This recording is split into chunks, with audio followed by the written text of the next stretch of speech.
আজ দুর্গাপুর বিজন বিদ্যাপতি রাজেন্দ্র প্রসাদ ও সেপকো শিব মন্দির পূজা কমিটির পরিচালনায় বৃক্ষরোপণের আয়োজন করা হয়। এই বৃক্ষরোপণে বিশিষ্ট অতিথি হিসেবে উপস্থিত ছিলেন মাননীয় chairperson Durgapur municipal corporation Anindita Mukherjee মহাশয়া,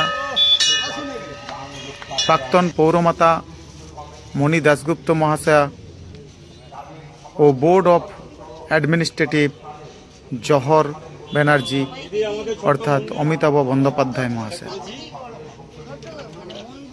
এখানে বেশ কিছু গাছ লাগানো হয় পরিবেশকে বাঁচানোর জন্য, পরিবেশের স্বার্থে। আর এই মন্দির কমিটির উদ্যোগে এই বৃক্ষরোপণ এবং এই মন্দির কমিটি সমাজকে বার্তা দেন যে আগামী দিন তারা এই লক্ষ্যে এগিয়ে যাবেন ও সমাজকে আরো সুন্দর ও সুস্থ করে তুলবেন বৃক্ষরোপণের মাধ্যমে। আগামী দিন তারা আরো বৃক্ষরোপণ করবেন, এই প্রতিশ্রুতি জ্ঞাপন করব তারা অঙ্গীকার। বন্দ্যোপাধ্যায় জগদ্দা আমাদের প্রাণ বাঁচবে, অনেক কিছু উপকার এই গাছে। গাছ কেটে দিচ্ছে পৃথিবীতে একজন অনেক ডিস্টার্ব। অবশ্যই গাছ প্রত্যেকটা মানুষের দুটো করে গাছ লাগানো, প্রত্যেকটা মানুষের। হ্যাঁ, রক্ষণাবেক্ষণ করে, এরা করবে, এরা ভালো ছেলে সব, ঠিক আছে। এরা সব রক্ষণাবেক্ষণ নিশ্চয়ই করবে, আশা করছি। কিছুদিন পরে দেখতে পাবেন গাছগুলো বড় বড় হয়ে গেছে। অবশ্যই অবশ্যই, এবং এই উদ্যোগকে আপনি সাধুবাদ জানাচ্ছেন। জাতি ধর্ম নির্বিশেষে এটা করছে, এটাকে একদম পুরো সাধুবাদ। এবং আগামী দিনেও এরকম ধরনের পরিকল্পনা কি দুর্গাপুর নগর নিগমের তরফে নেওয়া হয়েছে? অনেক জায়গাতেই এরকম ধরনের করা হবে। আচ্ছা, মানে মূলত শ্রাবণ মাস যেহেতু, সেই কারণে বর্ষাকালটাকে ইউটিলাইজ করার জন্য অনেক অনেক ধন্যবাদ। নিজের হাতে বৃক্ষরোপণ করলেন মাননীয় চেয়ারপারসন অনিন্দিতা মুখার্জি মহাশয় ও বোর্ড অফ অ্যাডমিনিস্ট্রেটিভ মেম্বার জহর ব্যানার্জি অর্থাৎ অমিতাভ। আপনারা যারা ভিডিওটি দেখছেন কেমন লাগলো আপনারা অতি অবশ্যই জানাবেন। এই গাছ একটি গাছ একটি প্রাণ, এই যে পূজা কমিটির উদ্যোগকে আপনারা আপনাদের মতামত জানাবেন। আর আমাদের এই দুর্গাপুর হান্ট চ্যানেলটিকে ফলো ও সাবস্ক্রাইব করে দেবেন।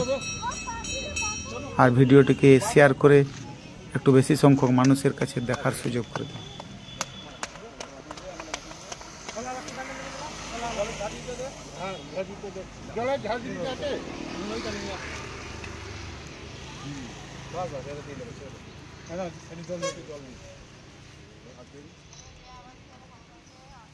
চলো চলে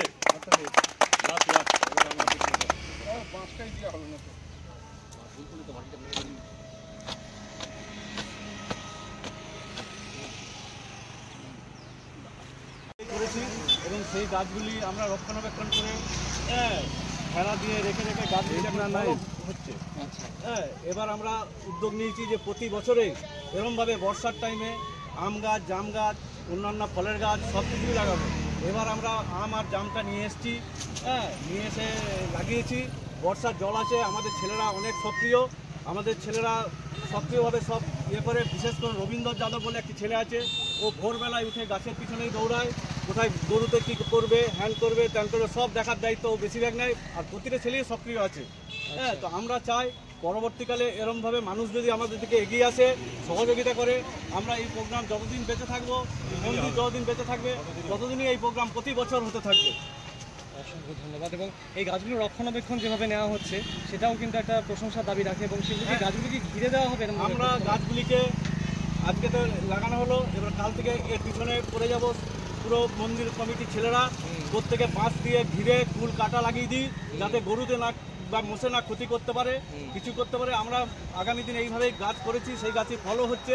অতএব আমরা মন থেকে বলছি যেগুলো আমরা বাঁচিয়েই ছাড়বো। এই গাছের ফল প্রতিটা মানুষ খেতে পারবে, দেখতে পাবে, অবশ্যই যাতে পাবে, সবই পাবে। আপনাদের এইরকম অন্য কোনো সমাজসেবামূলক আমাদের মেন। এরপরও আমাদের প্রোগ্রাম একটা শিবরাত্রিতে বড় করে হয়। এখানে মোটামুটি যারা থাকে সবাই জানে, প্রায় 3-4 হাজার লোক খাওয়া দাওয়া করি, লুচি আলুর দম, এবং যথেষ্ট যত্ন সহকারে পুজো করা হয়। এবং এইখানে আপনারা প্রেস মিডিয়া আসার জন্য আমাদের মন্দির কমিটি থেকে আপনাদের অসংখ্য ধন্যবাদ। অনেক অনেক ধন্যবাদ আপনাদেরকেও। পক্ষ থেকে তাকে অনেক